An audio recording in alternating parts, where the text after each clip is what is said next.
Thanks very much, both. We're doing these platforms for the simple reason that when you go on a demonstration, I've been on these demonstrations since I was 17. I just turned 60 last week.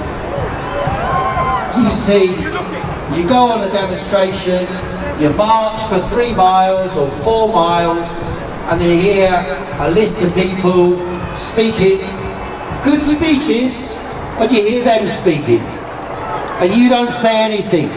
You talk to some friends, you say you went on a demo, you look at the pictures, you remember. A revolution, however, is different. A revolution is awakening.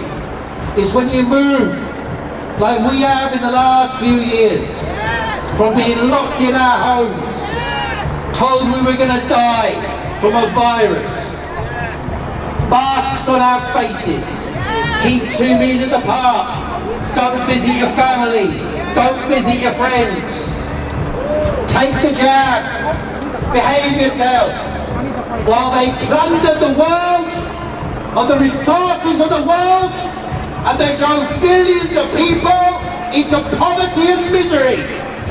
And then they told us last year, just when they ended the story about COVID, they told us we're now fighting a war against fascists in Ukraine.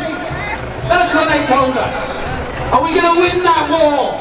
All we need to do is make all of you pay more for your gas bills, pay more for your electricity, pay more for your food, pay more for your rent. All of us in Britain, one of the wealthiest countries in the world, driven into poverty. And then they turn one against another. They want to turn the white people of England against the Muslims, the Christians against the Muslims against the Jews. They want to turn us one against another. It's a long, long, long story. Goes right back thousands of years, and it's known as divide and conquer. We will not be divided by their lies, by their wars, by their propaganda, by their war machine. We must stand up and unite. If there are neighbours who disagree with you, go to them and talk to them. If there are Christians and you're a Muslim, go to them and talk to them. If you're a Christian and there are Muslims next door, go to them and talk to them.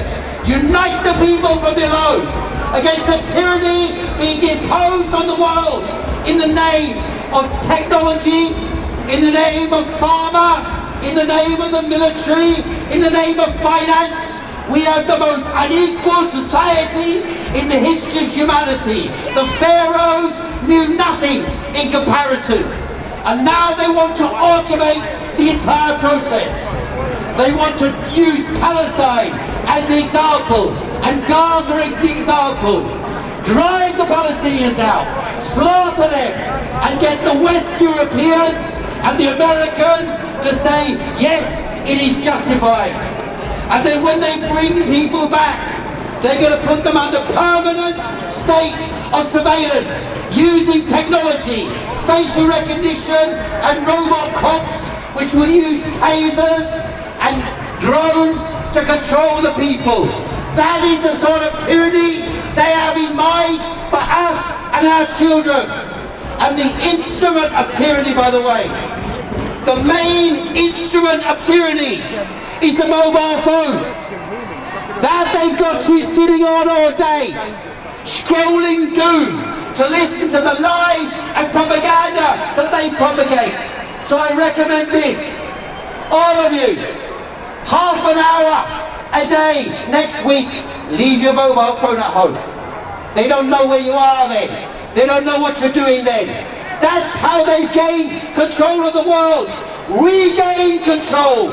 Take power from these monsters, from these barbarians, from these dictators who are turning the world into barbarity, slaughter and inhumanity. Rise up for freedom, rise up for Palestine, rise up for the people all around the world. Thanks very much, ladies and gentlemen. Thank you. Right, we've got Abdul. Please, Abdul.